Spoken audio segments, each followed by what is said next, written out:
The sun was barely past noon when the shouting started, sharp, hostile, echoing across the quiet park like a crack in peaceful air. "Hey, you! Yeah, you! Get over here!" A black father named Marcus turned slowly, his hand still steadying the small bicycle his daughter was learning to ride. He blinked, confused, thinking maybe the officer was yelling at someone behind him. But the officer stormed forward fast, jaw tight, eyes narrowed, one hand already hovering over his holster. "I said get over here," the cop barked. "Now!" The other parents at the park froze. Children went quiet. The wind itself seemed to hesitate. Marcus felt his daughter's small hand slip into his. "Daddy?" she whispered. "It's okay, baby," he murmured, swallowing hard. "Stay right here." He took a slow step forward. Open palms, calm posture, no sudden movements. Years of survival instinct. But the officer only grew more agitated. "What are you doing out here?" the cop demanded. "Who told you could be in this area?" Marcus blinked. "It's the public park." "Not when you're acting suspicious." The cop snapped. Suspicious. A word Marcus had heard too many times in his life. A word that never meant what they said it meant. He tried again carefully. "Sir, I'm here with my daughter. She's learning to ride." "Don't talk back," the officer yelled, stepping closer.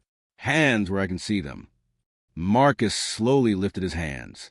Then the cop shoved him. Hard. Marcus stumbled backward, catching himself on the bench. His daughter screamed. People gasped. The cop stepped forward, finger in Marcus's face. "One wrong move and you'll regret it," he hissed. "You think you can stroll in here without being checked? Not on my watch." A deep silence fell across the park. A silence so heavy it felt like the air was holding its breath. Marcus felt humiliation burn through him like fire under the skin. But he kept his voice steady. "My daughter is watching," he whispered. "Please, lower your voice." "Oh, now I'm supposed to care about that?" The cop sneered. "Maybe you should have thought about that before causing trouble." Marcus stared. "I didn't." "Shut up." Another shove. Marcus clenched his jaw, fighting the instinct to protect himself, fighting the instinct to look angry, fighting the instinct to be human. His daughter cried into her helmet, and the officer smirked. "What's the matter? Cat got your tongue? Or are you just slow?" The insult pierced deeper than the shove. But what the officer didn't know, what he couldn't possibly imagine, was that someone was watching him. Someone he never expected. Someone holding a camera that would change everything. What he didn't know was that the person filming had more power than he ever realized.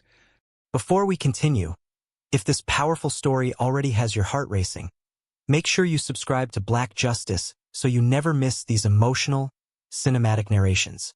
Your support keeps these stories alive, and your voice matters. Now back to the story. The officer's second shove sent Marcus stumbling so far back that he nearly tripped over his daughter's tiny pink bicycle.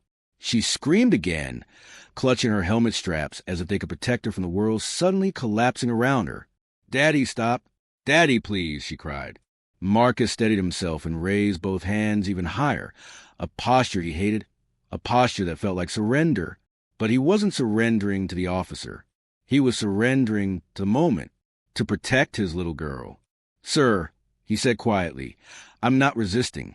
I'm not raising my voice. Please be mindful." "Mindful?" the cop snapped. "Of what? You?" He pointed aggressively at Marcus's chest with one glove finger. "I know your type. Hanging around playgrounds, checking out the area, acting like you don't know what you're doing." "My type?" Marcus asked, voice barely above a whisper. "Don't play dumb with me." The officer moved closer, so close Marcus could smell the cologne on him. The crowd watching grew larger. Parents whispered. A jogger stopped mid-run. Two teenagers paused their basketball game. Even a mother pushing a stroller froze at the edge of the grass. Marcus felt their stares. He felt their silence. And in that moment, the humiliation hit him not because a man in uniform was yelling at him, but because his daughter was seeing it. "Officer," Marcus tried again, "I'm simply here to teach my daughter." "You think I care about your excuses?" the cop barked. "Show me ID." Marcus nodded slowly. Okay, I'm going to reach for it.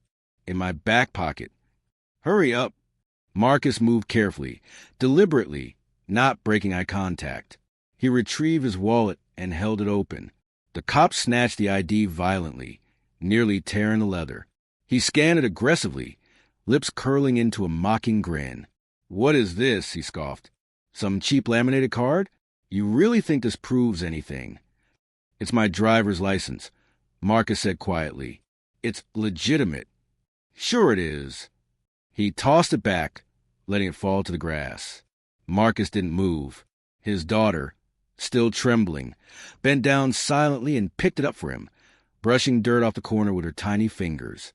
That sight alone nearly broke him. The officer stepped back, puffing out his chest. Now tell me what you're really doing here. I told you, Marcus whispered. I'm here with my daughter. That's all.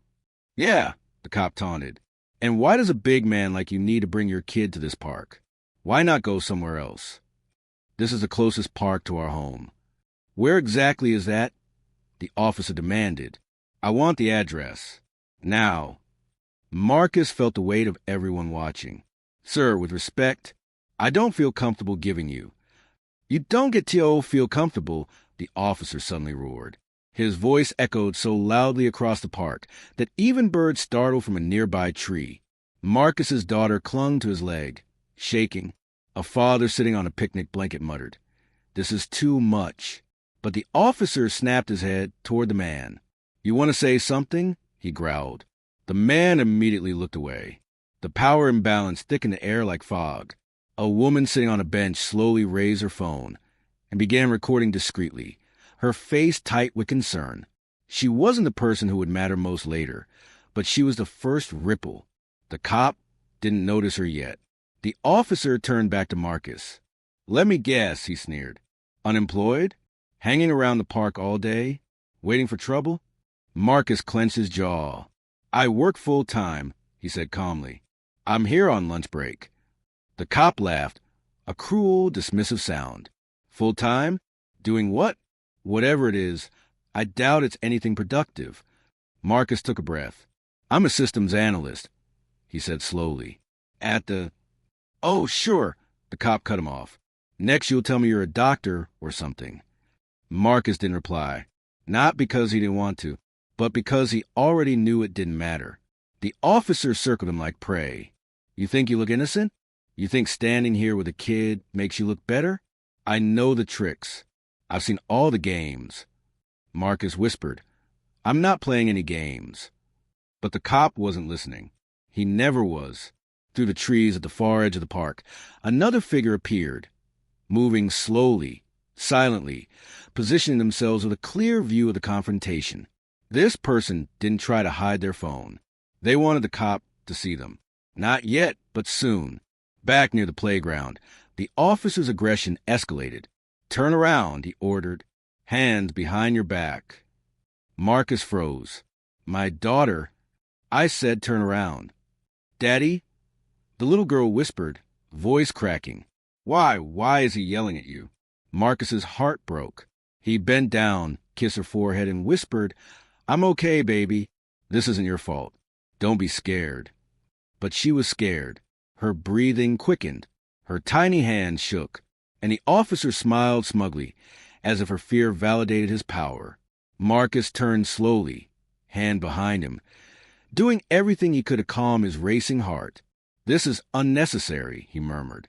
"Oh, you don't get to decide that," the officer said. "You should have thought about that before acting like a threat." "A threat?" Marcus repeated softly. "I haven't moved aggressively or raised my voice or—" "Quiet." Cold metal cuffs clicked open at the officer's waist. The sound sliced the air. His daughter screamed and tried to run toward him. "No, don't take him. He didn't do anything. Don't take my daddy." Marcus's chest tightened. "Baby, stay back," he said. "It's okay." "No, it's not," she cried. Parents began stepping forward now. Not enough to intervene, but enough to show discomfort. The officer noticed, and his voice rose even louder. "Everyone back up," he barked. "This is official police business." "No, it's not," a woman whispered under her breath. A man added softly, He didn't even do anything, but no one stepped in. No one wanted to be next. The officer grabbed Marcus's wrist aggressively. "You're lucky I'm even giving you a chance to cooperate," he sneered. Marcus stayed quiet. Every muscle in his body was locked in restraint. Then, just as the officer lifted the cuffs to Marcus's wrists, a calm voice cut through the tension like a blade. "Officer, before you keep going, you might want to check who's filming." The officer froze. His head snapped up. He scanned the crowd. Nothing unusual, just nervous parents. Until, there, at the edge of the playground, a figure standing perfectly still, phone held steadily, expression unreadable, but familiar, too familiar. The officer's eyes widened. "You've got to be kidding me," he whispered. Marcus turned slowly. His daughter clung to him, and behind the camera stood the last person that officer ever expected, the person with the authority to end his career, the person whose footage would matter more than anything happening in that park. The officer wasn't being filmed by a stranger. He was being filmed by his own commanding officer. The officer's jaw locked the moment he recognized a figure with the phone. His grip on the handcuff slipped. The metal clattered against his belt. For a heartbeat, no one moved. Even the breeze paused, as if the entire park itself were holding the moment taut and breathless. Because the person standing there, the one filming, was Lieutenant Daniel Reyes, the officer's commanding supervisor, a man known for calm authority, a man who saw everything, a man who had very little tolerance for misconduct. Reyes lowered the phone slowly, expression unreadable. The aggressive officer, Officer Brandt, felt his stomach drop. "Lieutenant," he stammered, trying to blend shock with forced confidence. "I didn't expect to see you here, sir." Reyes didn't respond, not with words. Not yet. He simply began walking forward, slow, deliberate steps across the grass, each one sounding louder to Brandt than a siren. Parents parted to let him through. Children shifted uncertainly. Marcus stood frozen, his daughter still gripping his leg. Brandt swallowed hard. "Sir, I was just resolving a situation," he said quickly. "This man was—" Reyes held up a single finger. Just one, a silent command. "Stop talking." Brandt obeyed instantly. Reyes reached the center of the crowd, stopping just a few feet away from Marcus and Officer Brandt. His face remained calm, but his eyes held a cold, razor-sharp clarity. "Officer Brandt," he said finally, voice quiet enough that the silence became a microphone for him. "Why are you detaining this man?" Brandt straightened. His voice wavered.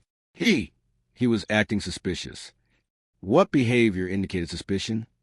"Well, he was near the playground," Brandt said, flustered, "and he looked like he was wandering. And Reyes asked softly, "And I didn't recognize him." Brandt finished weakly. A murmur went through the parents. Reyes tilted his head. "That's not illegal." Brandt flushed. "No, sir, but his demeanor—" "His demeanor," Reyes repeated. "I watched the entire encounter, officer." Brandt's eyes widened. "The entire encounter?" Reyes held up his phone. The red recording light blinked. "I began recording when I saw you sprint across the grass yelling at him." Brandt visibly paled. Marcus's daughter whispered, "Daddy, is that man helping us?" Marcus squeezed her hand gently. "I think so, baby." Reyes turned to Marcus. "Sir," he said respectfully, "my apologies for interrupting.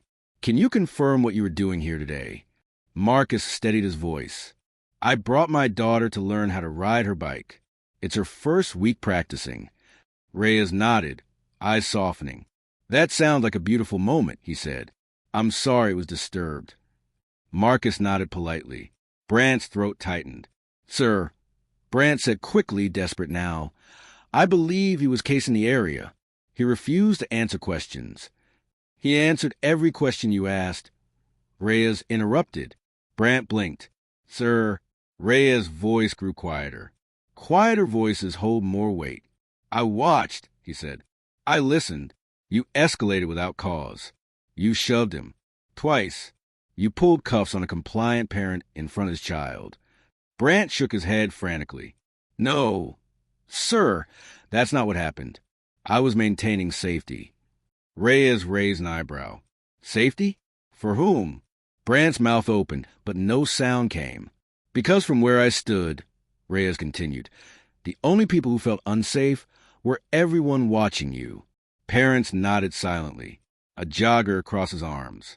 Even the teenagers at the court fell still. Reyes turned back to Marcus. Sir, he said gently, are you injured? Marcus shook his head. No. Are you frightened? Marcus hesitated. Then nodded once. Reyes swallowed hard. And your daughter? She clung to Marcus's leg tighter. I'm scared, she whispered. That whisper hit the park like thunder. Reyes closed his eyes for a brief second, absorbing the weight of it. When he opened them again, the softness was gone. Heat simmered under his gaze. He looked at Brandt sharply. Officer, he said, hand me your badge. Brandt stepped back as if struck. Yes, sir? My badge. You heard me, Reyes said, voice calm but stern. Badge. Now. Brandt shook his head vigorously. Lieutenant, please. This was a misunderstanding. Give me a chance to explain. You've had your chance for the past 10 minutes, Reyes said, and all you've done is dig a deeper hole. Brandt swallowed. All eyes were on him. Even Marcus, humiliated, heart still trembling, watched in disbelief. Sir, Brandt pleaded, this will ruin me. Reyes did not flinch. Your actions ruined you, he said. I'm simply responding appropriately. The stillness in the park thickened. Brandt's hand floated reluctantly toward his badge, but before he unclipped it, he said something he would regret for the rest of his career. This is overkill, he snapped. All this over some guy in a park? Gasps erupted. Reyes's expression turned to ice. Some guy? Reyes repeated slowly. Brandt froze. Reyes stepped closer, the type of calm that makes the ground shift under you. Officer Brandt, he said quietly, do you know who this man is? Brandt blinked. What? No. Why? Why does it matter? It matters, Reyes said, because you never asked. He turned to Marcus. Sir, he said with respect, would you like to tell him or shall I? Marcus hesitated. He hadn't planned on revealing anything today. He hadn't planned on any of this. But his daughter looked up at him, eyes swollen from tears, and something inside him settled. A truth he had been holding quietly, too quietly. He stood straighter. I can tell him, Marcus said softly. Reyes nodded once. Marcus turned to the shaking officer. My name is Marcus Turner, he said, and I'm here at this park because I oversee its reconstruction. Brandt's face twisted in confusion. Reyes added, Mr. Turner is the independent project consultant for the city's parks and recreation restoration plan. Brandt froze. And Marcus continued gently, I'm also a federal contractor for urban development oversight. Brandt's heart stopped. Reyes finished it. And the phone you saw recording you, he said, lifting his chin toward the person still filming behind him, belongs to the chief of police. Brandt's soul left his body.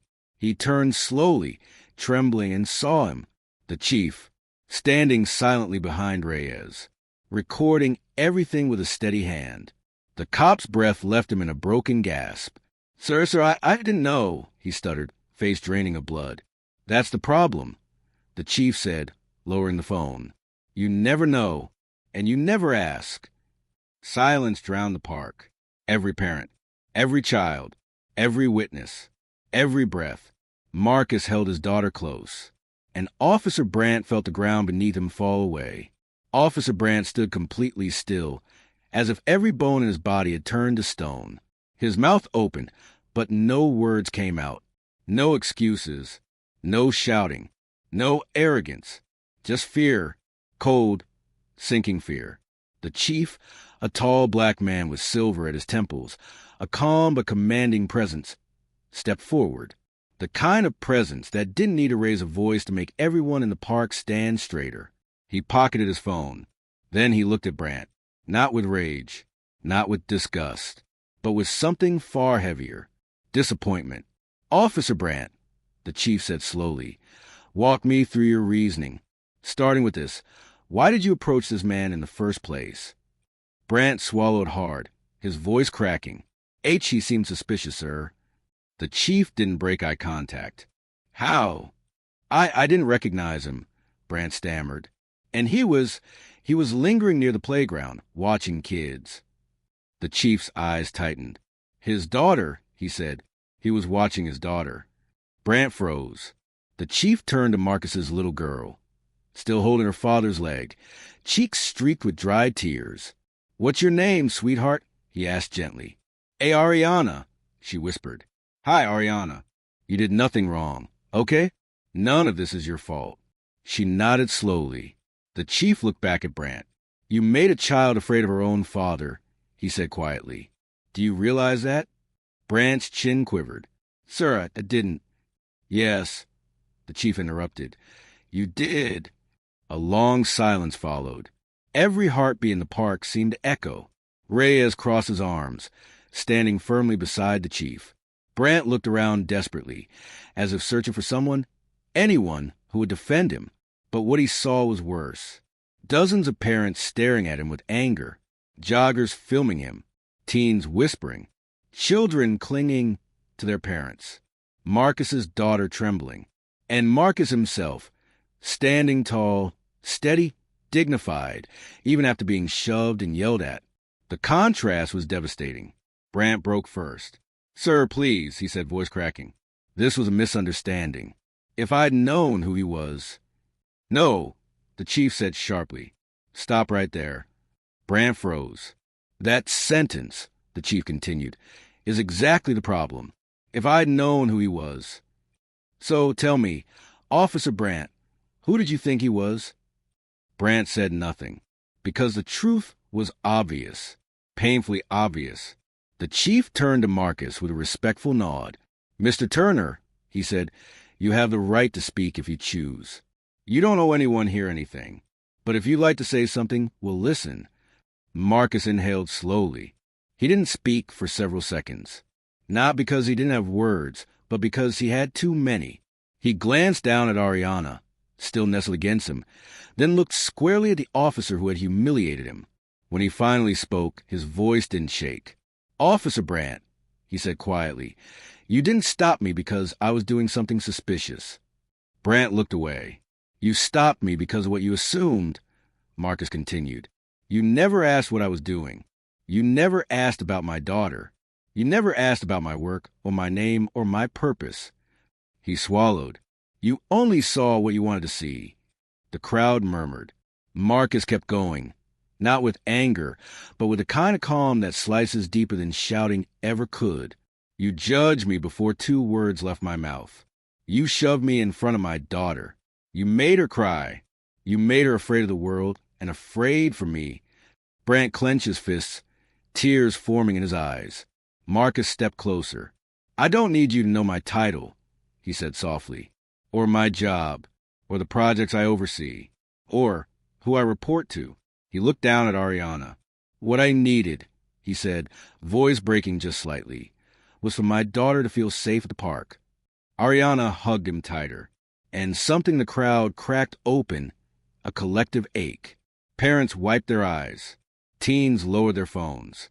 Even Reyes shifted his stance slightly, moved in a quiet way. Marcus looked back at Brant. "You didn't take a moment from my day," he said. "You took a memory from my daughter."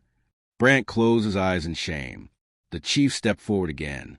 "Officer Brant," he said firmly, "remove your badge." Brant began to cry. "Sir, please." "Remove it," the chief repeated. Hands trembling, Brant unclipped the badge from his chest and placed it in the chief's open hand. "And your weapon," the chief added. Brant obeyed slowly, placing his service pistol into the chief's second hand. "Effective immediately," the chief said. "You are suspended pending a full internal investigation." Parents nodded in agreement. Kids whispered. The air made room for justice. "But, sir," Brant whispered, "this will finish me." The chief exhaled. "Sometimes," he said, "consequences don't end careers. They end habits." Brant broke down entirely. Reyes took him by the arm. "Let's go," Reyes murmured. "There's a lot you'll need to answer for."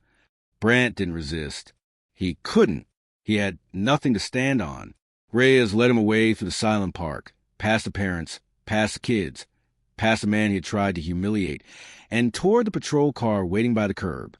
When they were gone, the chief turned back to Marcus. "Mr. Turner," he said gently, "I want to thank you for how you carried yourself." "I didn't feel calm," Marcus admitted softly. "You didn't need to be," the chief replied. "Calm isn't the absence of fear. It's the refusal to let fear decide your actions." Marcus nodded slightly. "On behalf of the department," the chief continued, "I apologize. Sincerely. What happened here should never happen anywhere."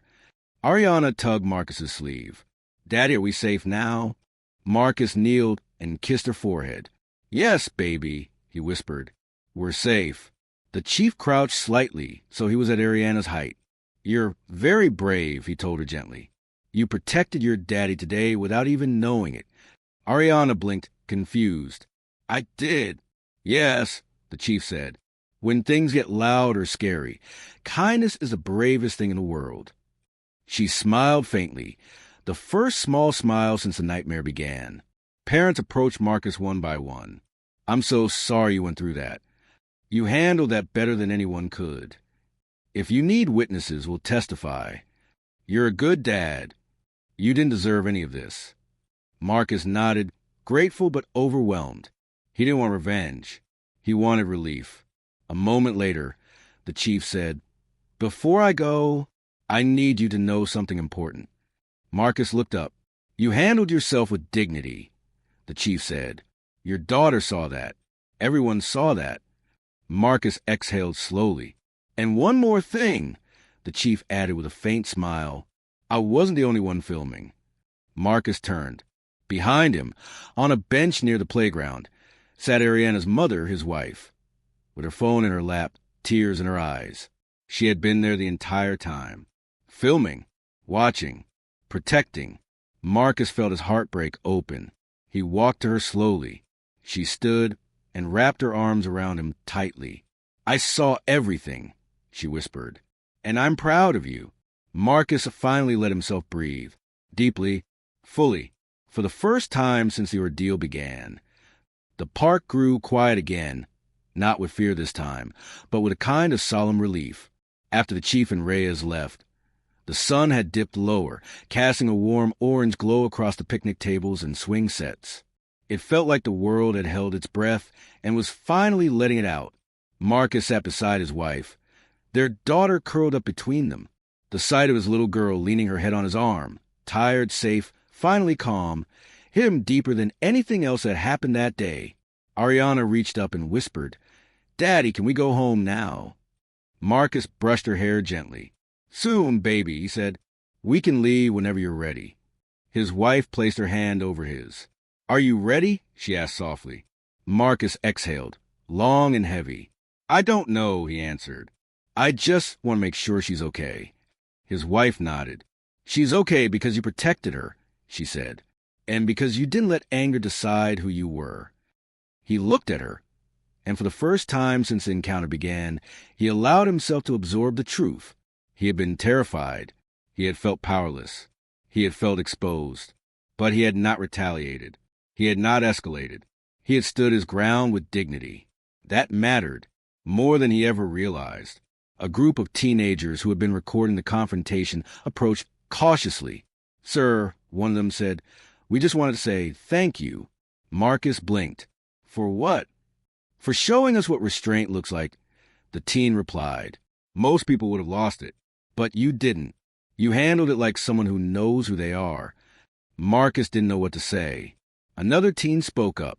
"And we've already sent the video to the chief," she said, "and to the department's review board. They asked for it." A third teen added, "We also posted online. People need to see this." Marcus stiffened slightly. "Posted?" he asked. They nodded. "It's already spreading," one said. "A lot of people are supporting you. People are angry at what happened, but they're talking about how you stayed calm. That matters."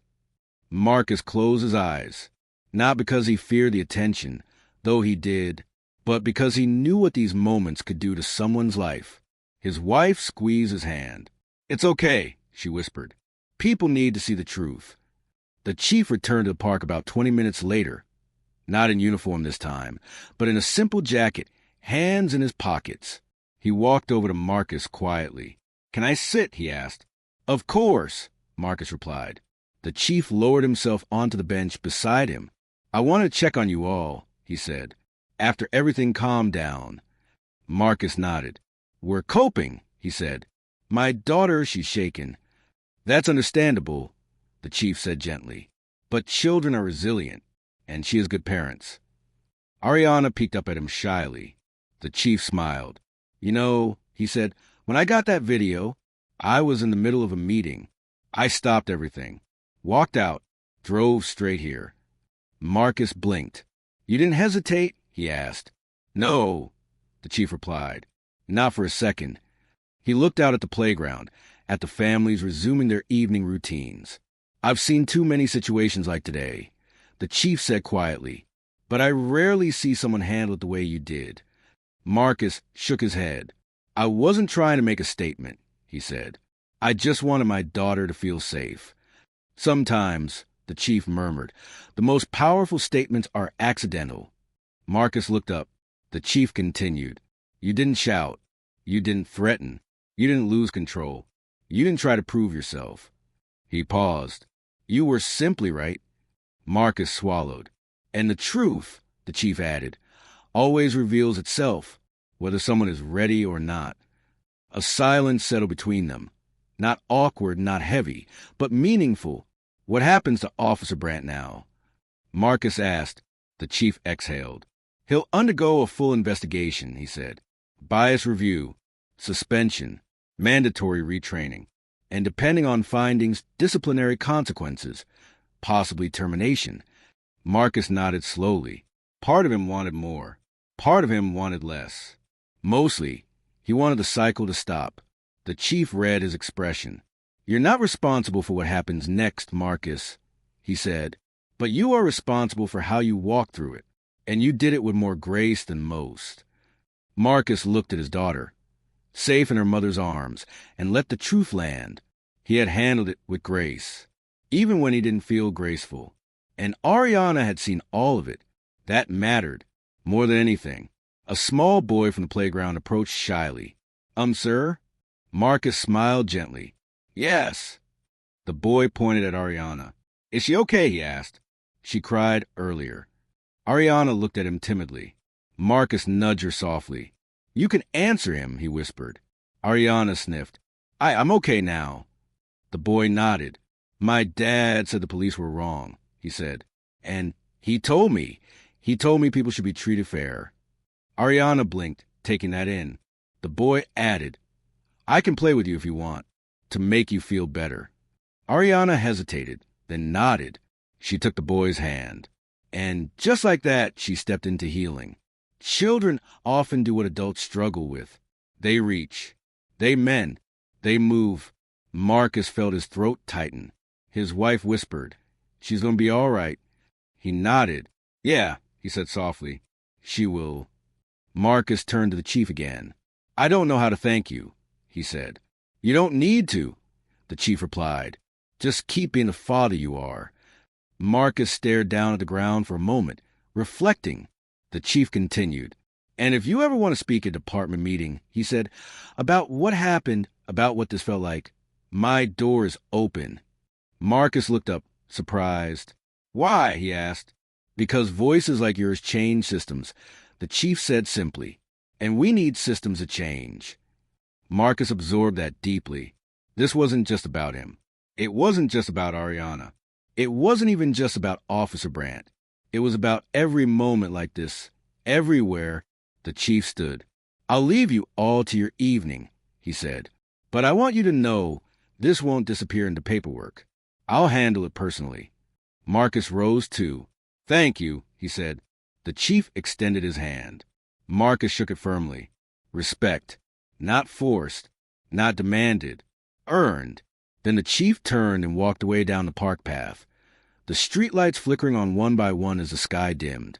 As the family gathered their things, Marcus's wife looked at him tenderly. "You know," she said, "you were her hero today. She was mine Marcus said quietly. They watched Ariana laugh again, really laugh, as she played with the other kids.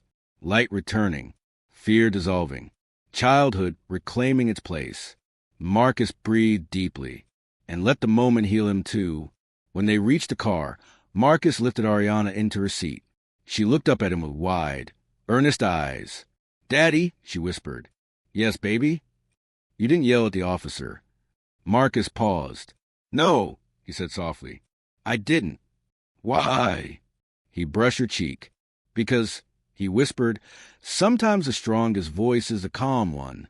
Ariana nodded slowly, the way children memorize truths before they understand them. Marcus closed the door gently and walked to the driver's side. His wife touched his hand.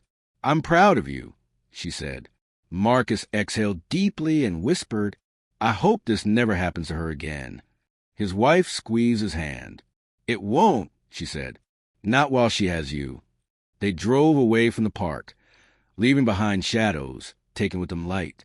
Not a perfect ending, but a just one.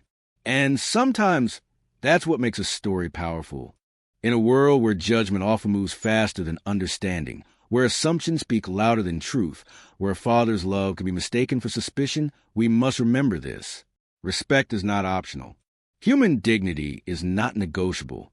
And no title, no badge, no authority gives anyone the right to decide someone's worth. Marcus didn't win today because he had power.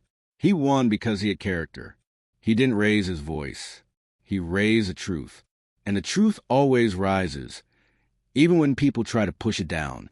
Respect costs nothing, but it can change everything. If this story moved you, inspired you, or reminded you of the power of humility, subscribe for more emotional justice stories. Share this message. Help someone remember their worth. This is Black Justice, where every story reveals the truth behind the judgment